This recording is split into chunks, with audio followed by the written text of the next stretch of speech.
بسم اللہ الرحمن الرحیم۔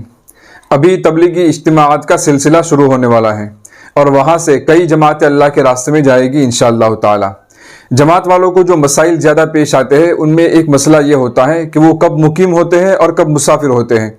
کب ان کو پوری نماز پڑھنی ہے اور کب ان کو قصر کرنی ہے۔ اس کے بارے میں کئی الجھنیں پیش آتی ہیں، تو اس ویڈیو میں کچھ مسائل آپ کے سامنے اس طریقے سے پیش کروں گا کہ انشاءاللہ آپ کو بالکل صاف معلوم ہو جائے گا، اور جماعتوں میں نکلنے والے حضرات اگر اس ویڈیو کو دیکھ لیتے ہیں تو ان کی الجھنیں ختم ہو جائے گی۔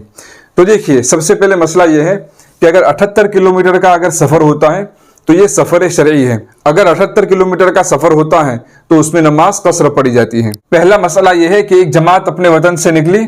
اور ایک شہر میں جا کر رکی، اس شہر میں 15 دن رکنے کا ارادہ کر لیا ہے اس جماعت نے کہ 15 دن تو اسی شہر میں رہ کر کام کرنا ہے، اور اس کے بارے میں مشورہ بھی ہو گیا ہے، تو وہ جماعت مقیم ہو جائے گی اور وہاں پر وہ پوری نماز پڑھے گی۔ دوسرا مسئلہ یہ ہے کہ کوئی جماعت اپنے وطن سے نکلی اور ایک شہر میں جا کر رکی، لیکن وہاں پر 15 دن کا ارادہ نہیں کیا ہے، یا تو بالکل ارادہ ہی نہیں کیا ہے کہ یہاں کتنے دنوں رہنا ہے، بالکل ارادہ ہی نہیں کیا ہے، یا ارادہ کیا ہے لیکن 15 دنوں سے کم ارادہ کیا ہے، 14 دن 10 دن 5 دن رہنے کا ارادہ کیا ہے، تو وہ جماعت مسافر ہوگی، وہ وہاں پر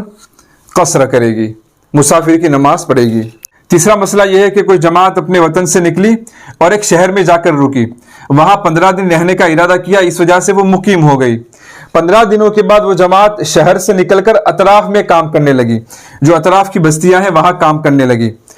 تو اب یہ دیکھیں گے کہ آخر میں یہ جماعت جب واپس ہوگی تو وہ اسی شہر سے واپس ہوگی یا کسی دوسرے شہر سے واپس ہوگی۔ سمجھو کہ وہ جماعت اطراف میں کام کر کے اسی شہر میں واپس آنے والی ہے، یا تو واپسی کے لیے یا پھر سے کام کرنے کے لیے، تو جب تک وہ اطراف میں رہے گی وہ جماعت مقیم ہی رہے گی۔ اگر 15 دن ایک شہر میں رہنے کے بعد، یعنی کہ مقیم ہونے کے بعد پھر وہ جماعت اطراف میں کام کرتی ہے اور واپس اسی شہر میں پھر سے آنا ہے، تو اطراف میں جب تک وہ رہے گی وہ جماعت مقیم ہی رہے گی۔ چوتھا مسئلہ بھی اس سے ملتا جلتا ہے۔ کوئی جماعت اپنے وطن سے نکلی اور ایک شہر میں 15 دن ٹھہری تو وہ مقیم ہو گئی۔ اب وہ مقیم 15 دن کے بعد وہ بستیوں میں کام کرنے لگی،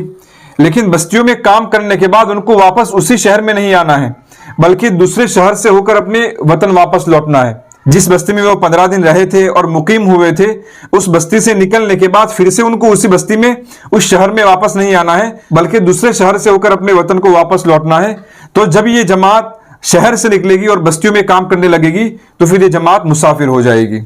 اب جہاں جہاں بھی جماعت کے ساتھی مسافر ہوتے ہیں وہاں پر وہ 4 رکعت والی نماز میں امامت نہ کراوے تو بہتر ہے، اس لیے کہ اس میں کئی مسائل کھڑے ہوتے ہیں۔ اگر وہ 2 رکعت پڑھاتے ہیں تو بھی مسئلہ کھڑا ہوتا ہے، مقتدی حضرات جو مقامی حضرات ہیں وہ الجھن میں پڑتے ہیں کہ اب کیا کرنا ہے، کیونکہ سارے مسائل تو جانتے نہیں ہیں، اور اگر انہوں نے 4 رکعت بھول سے پڑھا لی تب بھی مسئلہ کھڑا ہوگا، کیونکہ پھر مقتدی مقامی حضرات ہیں، جو مقتدیوں میں جو مقامی حضرات ہیں ان کی نماز ہوگی ہی نہیں،